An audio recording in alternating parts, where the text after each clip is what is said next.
po tinanong sa akin, so kailangan ko po sagutin.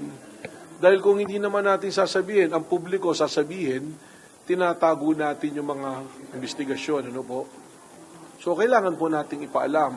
Just like any other investigation na dapat at gustong malaman ng tao, may public interest, kailangan nating sabihin sa tao. Marami po tayong iniimbestigahan na imbued with a huge public interest. Matagal na nga po ito'y katanungan.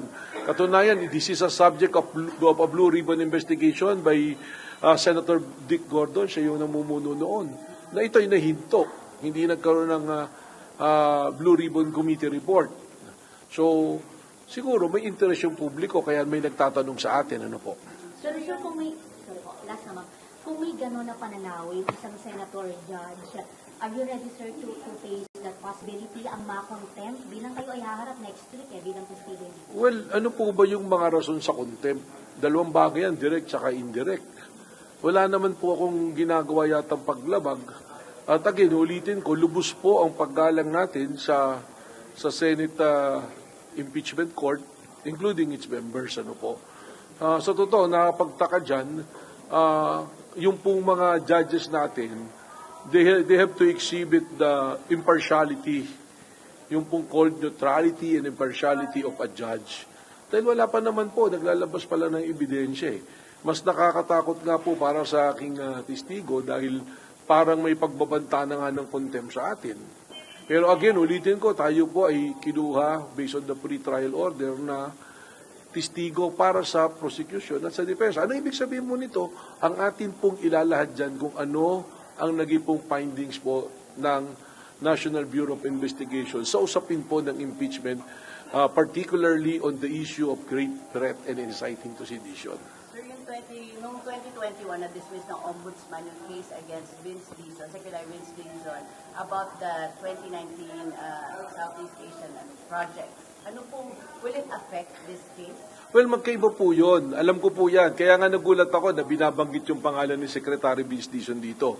Because I have a copy ng joint resolution na naimbestigahan na po dito yung allegation kay Secretary Vince Dizon kung siya dating BCDA na chairman. Ano po?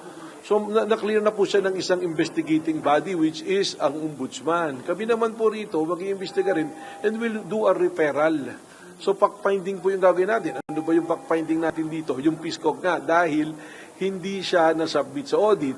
Ano yung mga titingnan natin? Yung mga pumasok na pera. Because to my initial observation na binigay sa atin, this is about 2.3 or 2.2 billion pesos na pondo ng gobyerno na inilagay po sa PSCOG, which is NGO siya, foundation siya na tinayo for that purpose. Ano po? Ito parang foundation, parang pang inano mo rito, yung sa Napoles doon, mga foundation yan. Ganyan po yan eh. Yan po yung ating iimbestigahan dyan. Dahil pera po ng gobyerno yan, pera ng taong bayan yan, this should be subjected to liquidation and audit. Ano po ba yung audit natin? Narinig natin yung mga binayad po sa mga officials, yung mga uniform na binili, yung pong pagkain na sinasabi dyan, chicken longganisa raw, tapos may allegation na kikiam. Magtatanong po tayo ng mga ganun. Alamin po natin yan. Kaya po tayo nagpa-fact-finding.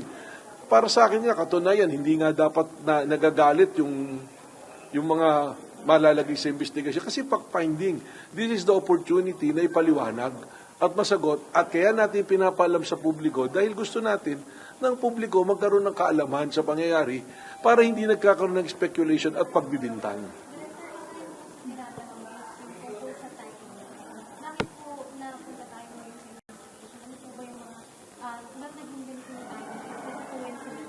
Paano pong ibig sabihin ng timing? Ibig sabihin po ba kahit meron na tayo mga dokumento at ebidensya para mag-imbestiga ng krimen? Teka muna, mukhang mali yata yung timing. Hindi po ba't pag pumasok yung investigation ng krimen, kaagad-agad dapat nating aksyonan? Direk, ito po kasing sinasabi para daw intimidation daw po ito para hindi kayo matanong ng top questions po sa pagharap ng They can ask any question. Kasi po, nandoon po sila eh. Bakit ka atras? Kayo na nga nagsabi, sila na yung nagsasabi dyan. Narinig ko si Senator Robin Padilla, nung sabi niya, di ba po ba pag may kaso, kailangan harapin natin? Tama po ba, di ba? O tapos, at sinasabi naman ng ibang senador, ano ba yung threat? Conditional ba yan o absolute? Kung wala kang kasalanan, bakit ka matatakot? Parang yung sinabi po din nila Senator Alan Peter Cayetano, kung wala namang namatay, di wala palang krimen. Kung wala palang ginawang pangungurakot, hindi ka dapat matakot. Dahil lang natakot ka lang kung meron kang dapat itago. Hindi po ba? So for clarification po, kahit anong tanong na iba to sa inyo sa Kahit ano po, kahit anong gusto nilang itanong, yan po ay proseso. Siyempre, may sinusundan po yung mga abogado. At as long as it will not compromise naman yung aking rights at hindi naman tayo dapat siguro bastusin doon, dapat naman po magalang na pagtatanong. Ganon din po yung gagawin natin ito. Again, ipapaliwanag ko. Pag napadala po tayo ng subpoena, hindi ibig sabihin, suspect ka na kaagad eh. Baka hinihingi ng NBI ang tulong mo para magkaroon ng kaliwanagan sa isang usapin. Sir, kahit na absuelto na ang Secretary Vince Dizon, possible na ipasabina pa rin siya ng NBI para mahingan ng tulong. Kagaya po na binabanggit niyo, hindi siya totally off the hook na? Paano po? Well, teka muna, loaded yung question mo na hindi siya off the hook na eh. Pinagsama-sama mo kasi yung tanong mo eh. Inabsuelto siya. So kung ang issue yung usapin tungkol sa kanya, doon sa infrastructure, meron na nga sagot. Sabi ko nga, may kopya na tayo galing dito sa ombudsman. Okay, ngayon, kung kinakailangan ipatawag si Secretary Vince Dizon, bakit? Dahil magbibigay linaw siya doon sa ating inimbestigahan. Kahit hindi si Secretary Vince Dizon na makakapagbigay ng liwanag, ating tatawagin. Sir, para malinaw for the public, ano ang difference ng work ng PhilSGOC at saka ng BCDA? Yung sa BCDA, ito yung construction ng sports complex at mga dormitory.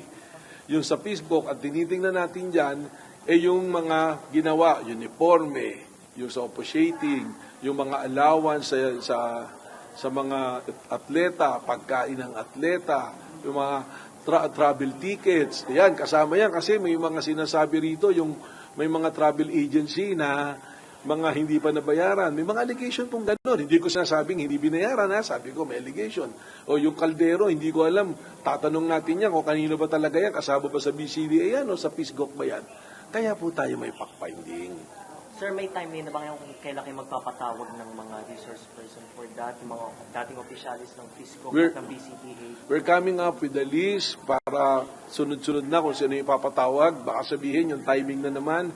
Pero nang sinimulan natin investigation, we will be putting up dito ang Public Corruption Bureau. Kasama natin mag-iimbestiga rito. Ang Financial Investigation Unit at ang Special Action Unit ang mag-iimbestiga nito. Director, kasi clarification lang po. The fact na nagkakaroon po tayo ng investigation, meaning sa inyo pong pagkakalam, wala po nakapile na case po regarding po sa... Wala pa pong paglilinaw as to the PhilSGOC. Ang sabi ko nga, may pondo ng gobyerno na pumasok dyan. Ano ang tanong? Pag may pondo ng gobyerno pumasok, hindi ba dapat isubject sa audit ng Commission on Audit? Hindi po ba? Ano pa ba? Yung mga ititingnan natin, may mga pumasok na donasyon, may pumasok na mga donasyon ng mga sports equipment, mga in-kind, may mga nagbigay ng donasyon na pumasok. There are allegations na mga may pondo nang galing sa confidential funds. So titingnan po natin lahat yan.